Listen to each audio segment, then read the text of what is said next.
The next topic is percentiles. This is when the data is divided up into 100 equal parts.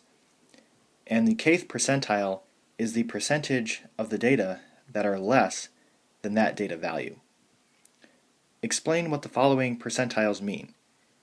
A student's score of 6,402 on an actuarial exam is in the 83rd percentile. So what this means is that the student's score of 6,402 is higher than 83% of the students who took the exam. So it does not mean that the student scored 83% on the exam. Number 2 says an infant's weight is in the 78th percentile. So this means that the infant weighs more than 78% of all infants.